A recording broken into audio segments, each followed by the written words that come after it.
Hey, bonjour tout le monde, Jess de chez Fidélité Canine. Aujourd'hui, deuxième épisode de la petite série auquel j'ai pas choisi de nom. Petite parenthèse, s'il y en a qui ont des suggestions de nom pour le nom de cette série-là, avec, comme vous pouvez voir, il est écrit juste ici, épisode 2, mais j'ai pas mis de nom. J'en ai aucune idée. J'ai pas d'idée, donc s'il y en a qui en ont. Pour ce deuxième épisode aujourd'hui, on va parler d'un cas que j'ai eu à aider par internet par exemple. Une personne qui est venue me voir et qui m'a dit bonjour Jessie, j'ai des petits problèmes, j'ai un labernois, etc. Donc je veux vous parler de ça. Puis je veux qu'on regarde qu'est-ce qui a été proposé, puis bon, qu'est-ce que la personne m'a apporté comme compte rendu au bout de quelques jours. Donc pour commencer, je vais y aller quand même rapidement. C'est une jeune dame qui est venue me voir, elle m'a écrit, elle m'a dit bonjour Jessie, bon, comme je disais, elle a un jeune labernois, 14 mois, bon, plusieurs problèmes avec le labernois. On va commencer peut-être par la liste de problèmes, ce qui peut-être va paraître laborieux pour beaucoup. Déjà, bon, la personne, elle a tenu à me préciser qu'elle a reçu le chiot il y avait simplement 7 semaines, ce qui est relativement tôt peut-être un petit peu, pour peut-être se ramasser avec un chiot, mais semble-t-il que les circonstances obligeaient. Donc, ensuite, problème. Bon, les problèmes ont commencé très tôt avec le chien. Ça, c'est aussi une chose à noter. La dame, elle m'a dit, bon, depuis 2 à 3 mois que le chien a, que je vois qu'il y a des petits problèmes. Elle dit, il y a peut-être un peu d'anxiété. Puis là, ben ça, c'est quelque chose qui, présentement, semble s'être développé grandement. Donc, le chien a des troubles d'anxiété. Le chien mange beaucoup de choses, tout ce qui peut lui tomber sur la dent. Elle m'a expliqué que même une fois, là, le chien est mis en cage, mais maintenant, elle m'a expliqué que le chien avait été laissé en laisse attaché dans la maison. Ce qui est une chose que même moi, je conseille parfois, c'est d'attacher le chien pour le laisser seul, pour être obligé de l'enfermer en cage. Puis, ce qui m'a été raconté, c'est que, bon, le chien a mangé beaucoup de choses, des coins de mur, ici et ça, etc. Donc, ce qui peut être relativement problématique, vous comprendrez. Donc, ensuite, le chien, il a été parlé que le chien avait quand même développé, d'après ce que j'ai pu comprendre, avec les explications de la dame, le chien a développé une grande crainte, je vous dirais, de la cage. La cage semble être une zone d'inconfort plus que d'une zone de confort, ce qui est un peu problématique probablement, parce que généralement on essaie de faire comme pour que la cage soit un peu le terrier du chien. À la mesure où il se sent en sécurité, il se sent bien, il veut la paix, il va là, puis on respecte ça. Donc, ce qui peut devenir relativement problématique, surtout que là, le chien passe une très bonne partie de sa journée en cage. Ensuite, bon, la suite, ce qui est quand même assez important, je pense.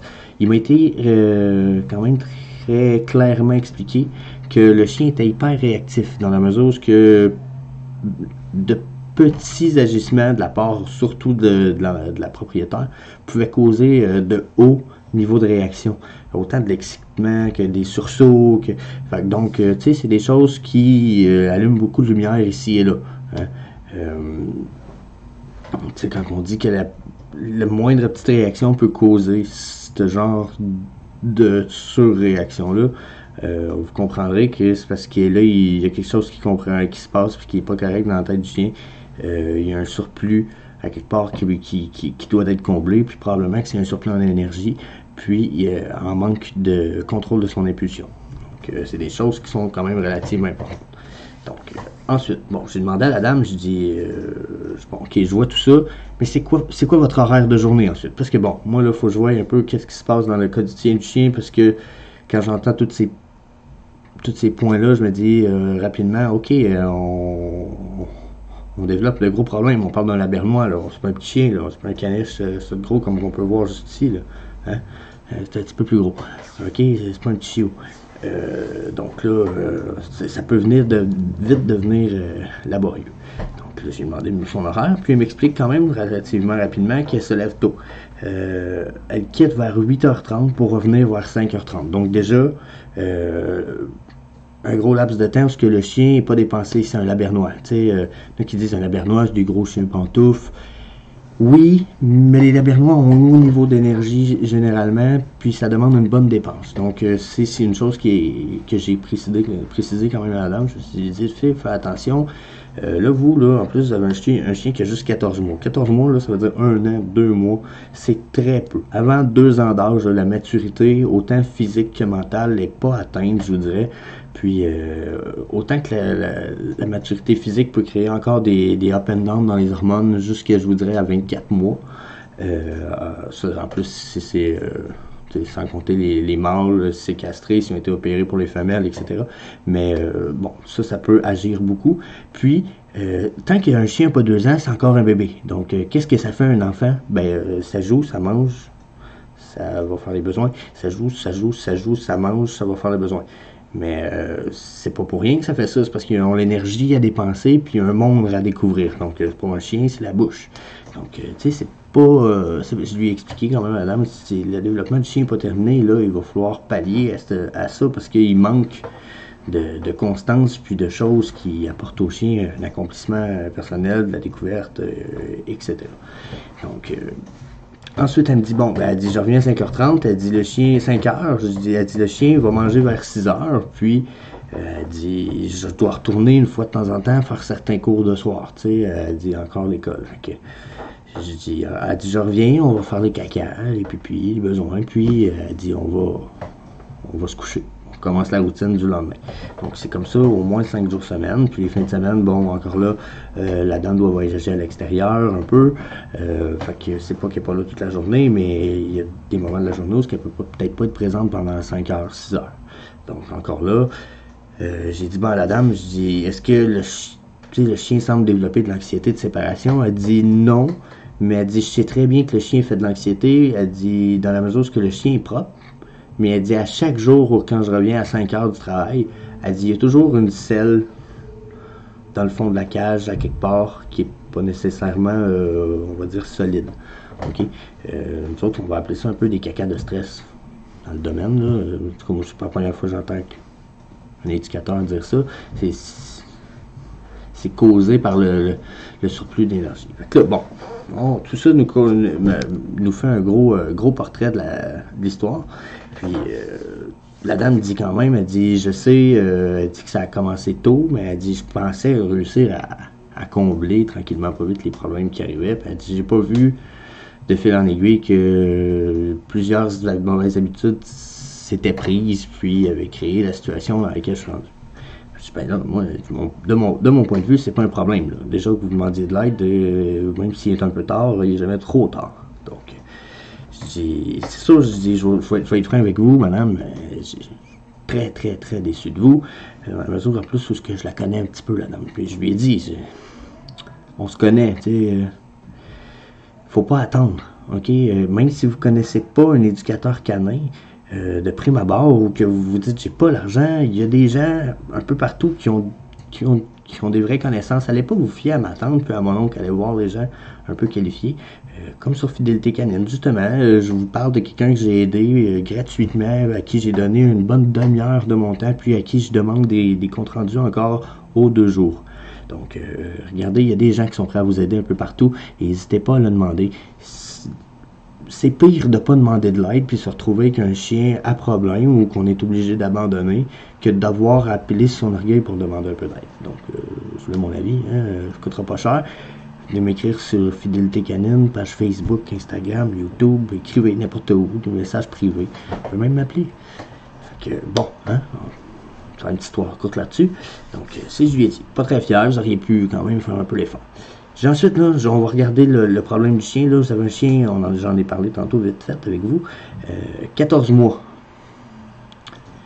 Le chien doit être debout. Tu sais, si la dame a dit qu'elle part vers 8h30, ça veut dire que le chien est debout 6h30, 7h, peut-être. Je crois pas beaucoup plus tôt. Puis le chien, il fait son pipi, son caca. Puis même si elle me dirait qu'elle joue un petit peu avec, je doute qu'elle ait beaucoup de temps le matin pour jouer avec. Présentement dans la situation, parce que sinon probablement qu'il n'y aurait pas cette problématique là. Ensuite, bon, même chose, on revient à 5 puis on repart peut-être vers 7, des fois 6 pour aller faire d'autres formations. Pour la dame, j'ai dit là, on se retrouve un peu avec on se tire un peu dans le pied tout seul. C'est là l'idée, J'ai dit, ça va être d'ajouter, c'est sûr, ça va prendre une dépense d'énergie pour le chien, c'est primordial, il y a 14 mois. Tu sais, c'est comme l'équivalent de mettre un char de course dans une boîte, le gaz dans le plancher, puis il est pogné dans sa boîte, puis il bouge pas. À un moment donné, tu sais, ça fait de la boucane. On va dire ça comme ça, c'est pareil pour le chien. Dans sa tête, ça fait de la boucane, puis il trippe pas. Il s'amuse pas, puis au contraire, tu sais. Je dis, on va essayer de régler ça. Je dis déjà, une demi-heure plus tôt que votre réveil, ça serait-tu une chose acceptable? Elle me dit, ben oui, elle dit, c'est vrai, je pourrais me lever plus tôt. Je dis, ben là, vous allez vous lever plus tôt. Vous allez faire une marche, minimum de plus, à tous les matins, plus une dépense énergétique. Ce qui veut dire, on joue, on pisse la balle. La dame m'a dit qu'elle ramène, elle pisse la balle. Je dis, ben on va jouer avec la balle. OK, très important. Puis on va y aller avec des stimulations mentales le plus souvent possible, le plus autrement que possible pour tout. Quand je dis pour tout, c'est pas exagéré, il faut pas exagérer, mais c'est quand même pour tout. Une fois sur deux, si le chien vous suit comme un chien de poche, vous allez aux toilettes, puis vous savez que le chien est en train de vous, puis qu'il s'en vient, vous allez dire Fido, assis, avant de rentrer dans la chambre de bain. Parce qu'il faut qu'il s'assise, puis, tu sais, s'il va avoir le droit de venir avec vous jusqu'à un certain point, selon moi, ben, qu'il s'assise, vous rentrez dans la chambre de bain, ok, viens. Il va falloir ajouter de la structure comme ça pour ajouter de la dépense mentale au chien. J'ai probablement qu'elle connaît ses commandes de base, ce qu'on va affirmer qui était le cas. Je dis, c'est fantastique, les chiens connaissent ses commandes de base, good. Je dis, créez-vous des dépenses psychologiques avec le chien. Vous lui demandez des choses à faire avant de pitcher le jouet. Vous jouez avec lui, mais vous créez des parcours parce que le chien connaît bien le reste, puis etc. Je dis, bon, ben, créez des parcours. Je dis, il faut que vous dépensiez le chien. Je dis là, c'est primordial, ce chien-là a besoin de dépenses, puis c'est le matin que vous allez pouvoir y en donner un peu plus, ça va l'aider. Je dis ensuite, je dis, il va falloir peut-être ajouter un peu plus de structure dans votre journée aussi, parce qu'elle semblait me dire que même si elle part à tous les jours à 8h30, les matins sont jamais pareils, les soirées sont jamais pareilles, elle mange pas tout le temps dans les mêmes heures. Des soirs, vous pouvez manger à 8-9h, des soirs, manger à 5h, des soirs, manger à 6h. Là, je lui ai dit, ben, on essaie de centrer ça, se donner une période de 2 heures où on nourrit les chiens là, on ajoute de la structure, on lui demande des commandes, on lui demande un paquet de choses, puis on essaie d'avoir, nous aussi, cette bonne énergie. Il faut avoir une énergie qui est apte, ce qui veut dire, si vous êtes full énervé, au moment du repas, ben attendez-vous pas à ce que le chien soit calme. OK? Je pense que c'est pas quelque chose qu'on a besoin d'expliquer bien gros, mais c'est d'ajouter de la structure dans les journées, dans les semaines du chien, dans la mesure où que, justement, à tous les matins, vous lui faites une marche, vous le dépensez, puis vous lui faites. C'est de la structure, ça lui permet de se sentir un peu moins, de rouler moins vite dans sa tête. Tu sais, il s'est dépensé, puis s'il fait une sieste, ben ce qui se passe durant sa journée, souvent, le cerveau le revisionne dans la nuit. Donc, c'est parfait. Si le chien fait une petite sieste dans la journée, puis vous l'avez fait travailler ce matin, vous êtes gagnant. Puis là, je lui ai suggéré, je dis, le soir, je dis, ça prend aussi minimum une dépense. Si vous n'avez pas le temps de sortir pour une marche, je dis, ça va être une dépense psychologique. Je dis, il faut travailler avec le chien, on n'a pas le choix. Là, encore là, il faut lui apprendre un peu... comment je dirais ça? Le chien connaît bien les commandes de base, mais il ne semble pas connaître ce qu'on va appeler un bon leadership, une bonne structure, il n'y a pas ce qu'il lui faut au quotidien pour lui permettre de s'épanouir. Il sait s'asseoir, il sait se coucher, il sait rester.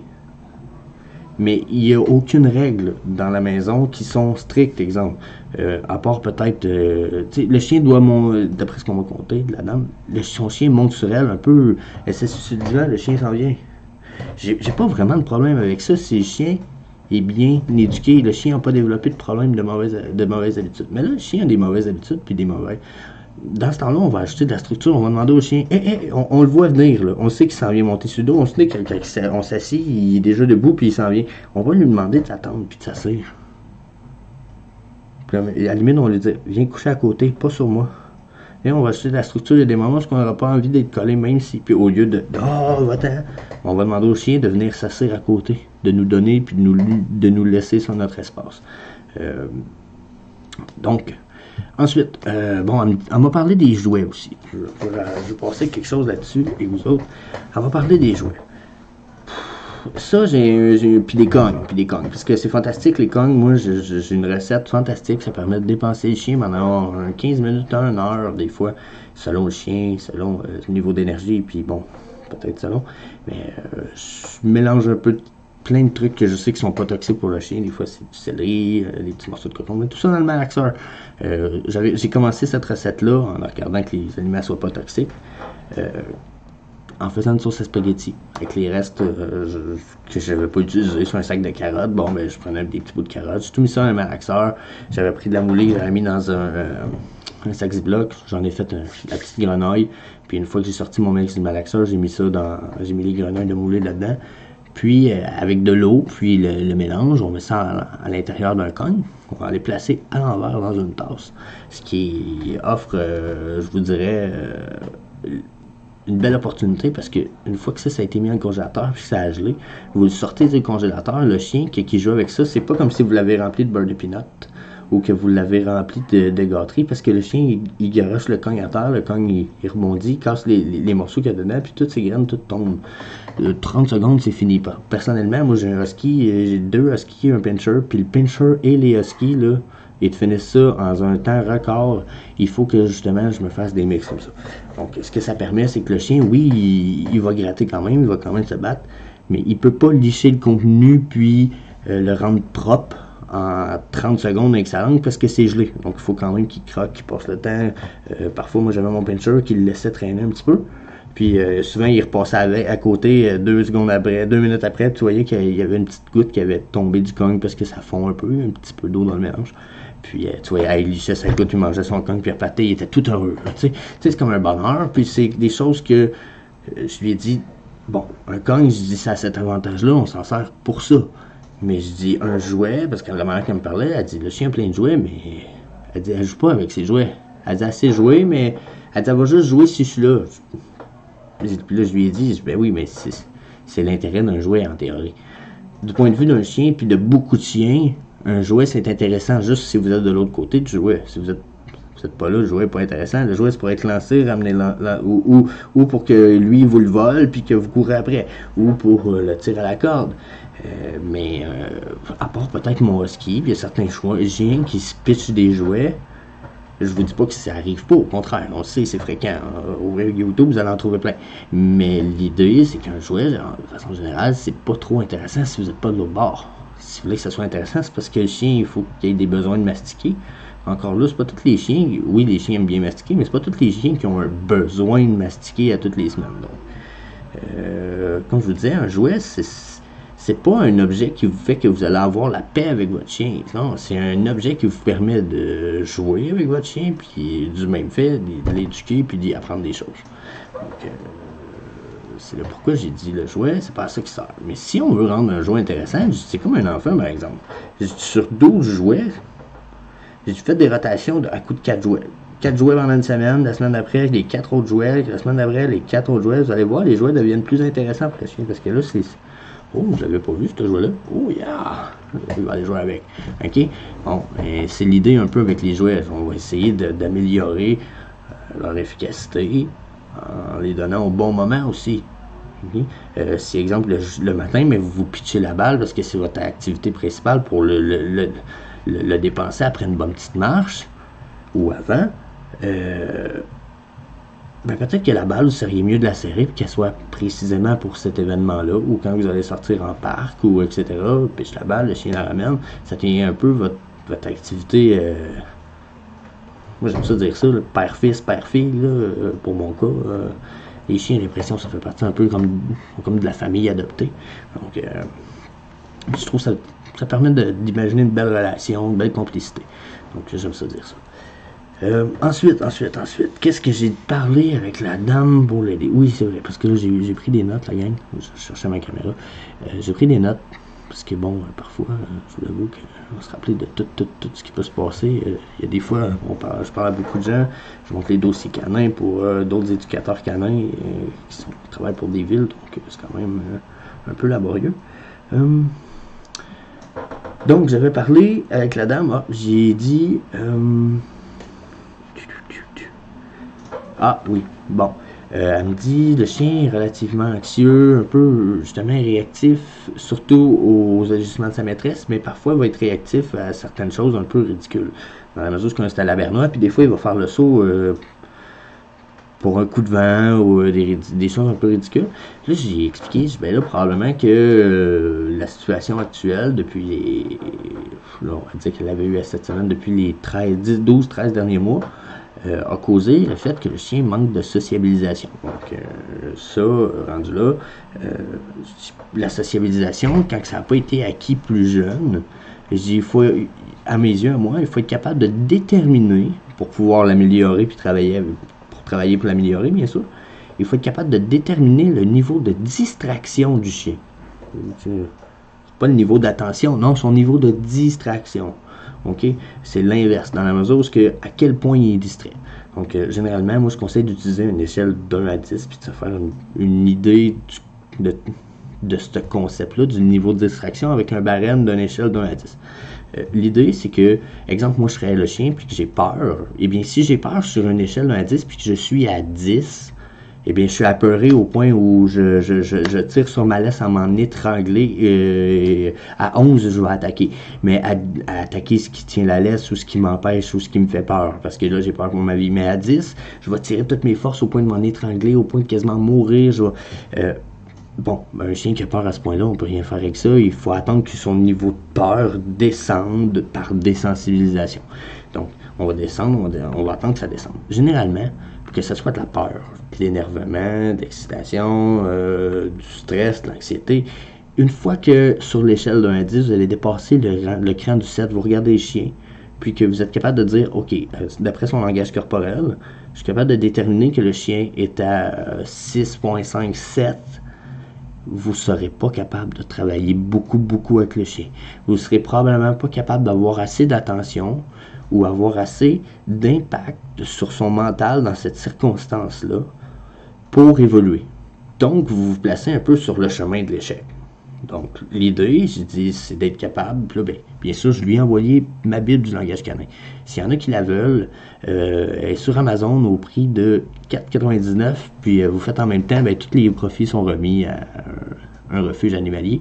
Donc, je pense que ça fait 3,38 de profits remis par chaque livre de 4,99. Donc, je pense que ça vaut le dire. Mais je lui ai dit, j'ai une petite Bible du langage canin, va te permettre de comprendre, puis peut-être d'analyser mieux ce qui se passe dans la tête de ton chien. Puis je dis avec ça, vous allez être capable de travailler, à savoir, oh, ok, là je suis sur un niveau de distraction de 6 sur 10, le chien est peur, mais genre, oh, qu'est-ce que c'est ça, ok, qu'est-ce que je fais, bon, ben ça, vous allez être capable de travailler là, avec ce chien-là. Là, l'idée, ça va être de désensibiliser. J'ai dit, je lui ai expliqué ce que c'était de désensibiliser. C'est d'apprendre au chien tranquillement, pas vite, par répétition constante, fréquente, à toutes les semaines, le camion à poubelle. Tu sais, si exemple, la dame, elle me dit, ben, moi, à toutes les semaines, à toutes les 2 semaines, le camion à poubelle passe à 8 heures le matin, c'est classique quand c'est les vidanges, puis mon chien a peur du camion vidange, ben, vous allez sortir avec le chien, puis vous allez vous tenir assez proche pour atteindre un niveau de 6.5 sur l'échelle de 10, puis vous allez vous habituer votre chien à rester là. Tout simplement. Peut-être même à jouer tranquillement. Vous allez gâter peut-être un peu, flatter. On va essayer de changer tranquillement, pas vite, l'habitude, puis d'habituer le chien à ça, ce qui va le désensibiliser au gros camion qui fait du bruit puis qui fait bing, bang, boom. Au bout de 6 mois, vous allez être sur le trottoir à côté du camion. OK? Parce que le chien, ça va être devenu commun. Donc, il faut faire ça avec le chien, c'est de la socialisation. Puis quand le chien est avancé, peut-être plus que 12 mois, généralement, ça devient peut-être un peu plus compliqué. Parce que la curiosité du chiot, c'est comme estompé, on va dire. Parce qu'un chiot, avec les chiots, on a l'avantage d'une curiosité tellement grande que tu auras beau leur mettre une trappe à souris dans le visage, ils vont aller voir. Ils ont beau se snapper le nez dedans, 30 secondes après, ils retournent. Ils vont y aller avec crainte, mais ils vont aller voir, ils vont aller sniffer, ils vont aller, qu'est-ce que c'est ça? Pourquoi ça m'a fait mal? Le chiot, généralement, quand il a dépassé de 12 mois, ça disparaît, ça s'estompe. Il se met le nez là, il fait, oh, ça fait mal, moi je retourne pas là.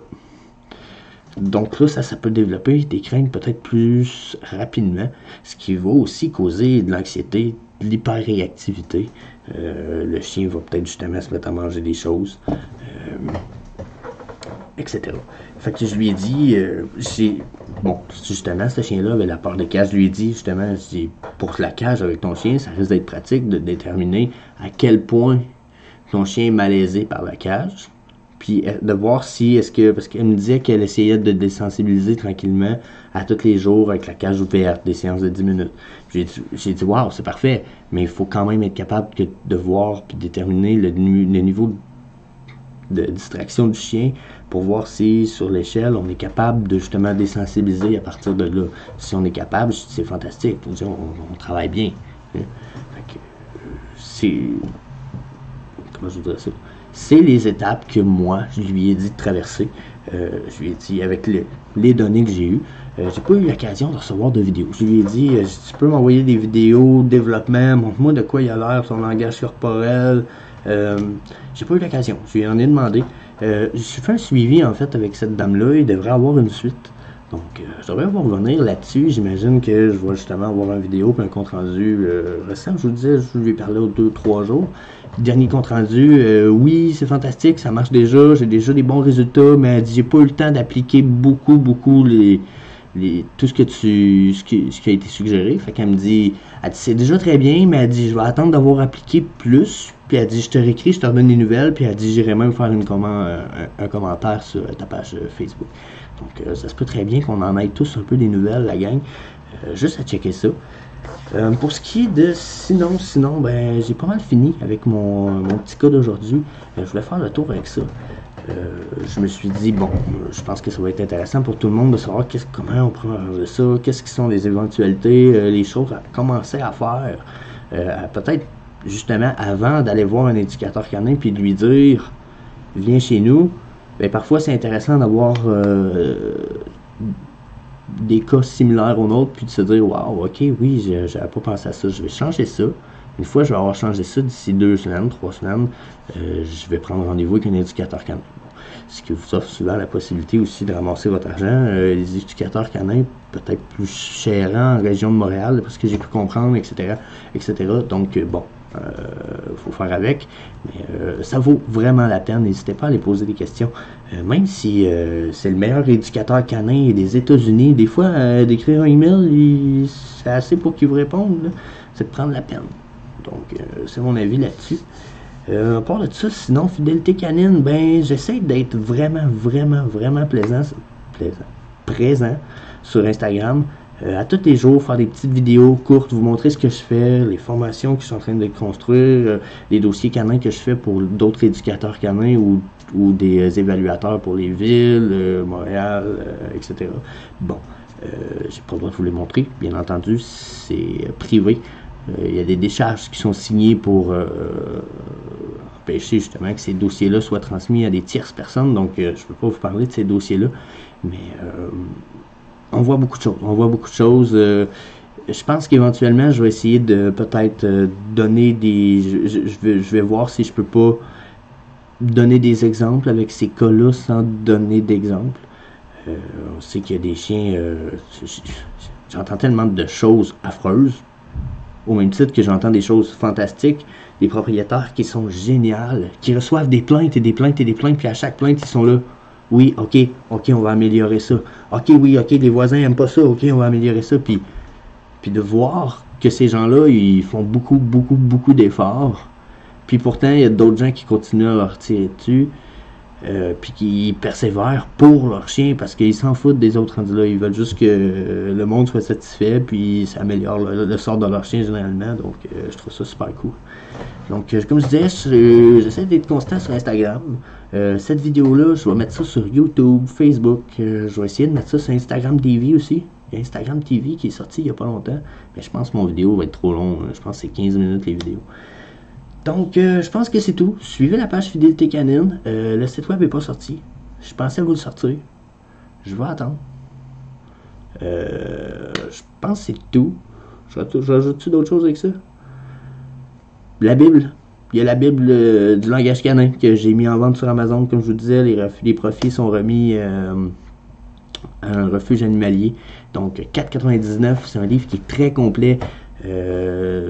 36 pages, si je me rappelle bien, avec des images sur le langage corporel. Qu'est-ce que ça veut dire? qu'est-ce que peut vouloir dire telle position, avec, je pense, non, c'est très clair, les signaux d'apaisement aussi qui sont résumés je pense qui sont très bien résumés aussi.